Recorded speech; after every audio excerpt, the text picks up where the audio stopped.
Hola. Muy buenas internautas. ¿Cómo están?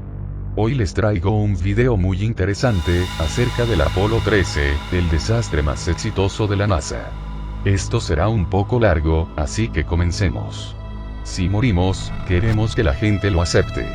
Este es un trabajo peligroso, y si algo nos sucediera, esperamos que eso no retrase el programa. La conquista del espacio merece arriesgar la vida.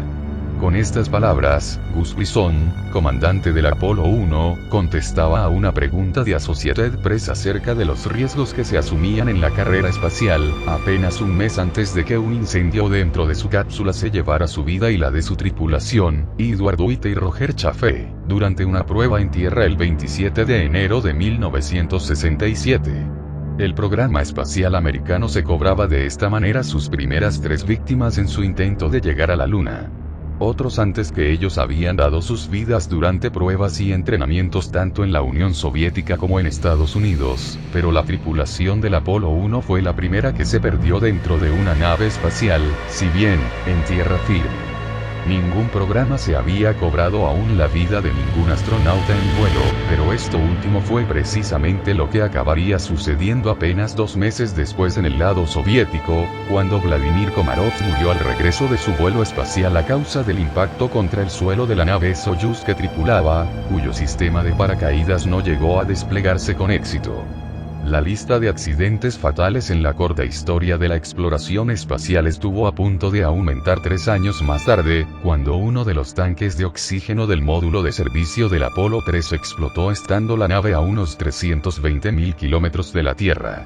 A partir de ese momento, la tripulación, compuesta por Jim Lovell, Jack Swigert y Fred Heise, vivió durante casi 4 días uno de los dramas humanos de supervivencia más memorables en la historia de las exploraciones y los descubrimientos. Toda empresa de exploración conlleva un riesgo, que es entendido y aceptado por aquellos que participan en ella y, ciertamente, volar al espacio es una de las que más riesgo entraña. Así lo entendieron también los tripulantes del Apolo 13, una misión cuyo 45 aniversario se ha celebrado recientemente y que fue calificada como el fracaso más exitoso en palabras del celebrado y mítico director de vuelo de la NASA, Gene Kranz. En el Apolo 13, el delicado y nunca obvio balance entre el coste y el beneficio, entre el riesgo y el éxito, presente en toda actividad humana, pero tan difícil de ajustar en ambiciosas empresas de exploración, acabó decantándose a favor de los astronautas. Los fallos humanos directos e indirectos en los que la crisis tuvo su causa original, fueron compensados por la profesionalidad de todos los responsables involucrados en la resolución de la misma y por las buenas prácticas de ingeniería y de operaciones que habían sido planificadas. Sin embargo, este favorable desenlace no se puede atribuir enteramente a estos factores. Además, como en toda empresa humana, existe una cierta dosis de fortuna, un aspecto que también jugó, a pesar de todo, un papel determinante en el Apolo 13. El origen de la explosión en el Apolo 13 se pudo trazar a un momento que tuvo lugar varios años antes de esta misión, cuando a la empresa contratista que diseñaba y construía el módulo de mando y servicio bajo el liderazgo de la NASA, se le requirió que los sistemas eléctricos de la nave fueran compatibles con los 65 voltios de corriente continua disponibles en las instalaciones del Centro Espacial Kennedy en Florida, con objeto de simplificar los procesos de pruebas, a pesar de que la nave estaba diseñada para operar con 28 voltios. El requisito fue satisfecho, pero de las miles de variables y elementos involucrados en esta adaptación, hubo uno que fue pasado por alto: los contactos del termostato con el calentador de los tanques de oxígeno. Uno de estos tanques, que a la postre fue instalado como tanque de oxígeno número 2 en el Apolo 13, había sufrido, además, una caída accidental durante su manipulación por parte de un operario el año anterior al lanzamiento. La caída se produjo desde una altura de apenas 5 centímetros, pero esto fue suficiente para dañar uno de sus componentes internos en su sistema de llenado. Este accidente dio lugar a una cadena de sucesos que llevaron en última instancia a que durante el vaciado de este tanque, después de una prueba anterior al vuelo, se produjera un profundo deterioro del aislante en los cables conectados al sistema encargado de remover el oxígeno en su interior. un deterioro producido a causa del intensivo uso al que tuvo que someterse el termostato utilizando un voltaje para el que no estaba adaptado. Cuando, posteriormente, el fatídico tanque número 2 fue llenado con oxígeno líquido para el vuelo, realmente se había convertido de forma inadvertida en una bomba lista para explotar. Directa o indirectamente, el error humano, tal y como expresó Gene Lovell, comandante del Apolo 13, es un virus que puede estar inmerso en el mejor definido de los planes. Todos los tanques de oxígeno de las misiones Apolo 7 al 12 tuvieron esta anomalía, pero ninguno experimentó en tierra unas condiciones que pudieran dañar sus componentes internos. La acción infortunada por parte de un operario fue lo que se necesitó para que un error en la aplicación de una norma, que hasta entonces había permanecido enmascarado, se revelara como catastrófico. Los vuelos lunares constituyeron un reto gigante de ingeniería.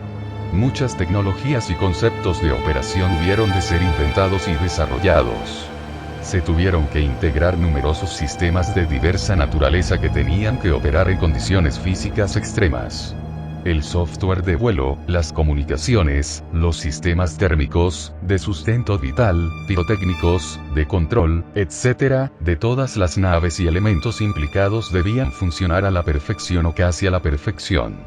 En el mundo de la ingeniería en general, y en la del diseño de vuelos espaciales en particular, hay varias prácticas que permiten disminuir el riesgo en los diseños.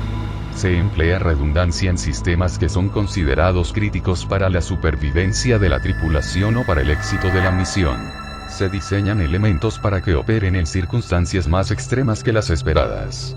Dentro de la complejidad inherente a los sistemas espaciales, se recurre a la mayor simplificación posible de ciertos elementos para disminuir la posibilidad de fallo, a pesar de que esto pueda significar un mayor coste en términos de eficiencia en otros aspectos. Se establecen protocolos de actuación para casos de emergencia y se diseñan las misiones para que sea posible abortar en diferentes situaciones críticas.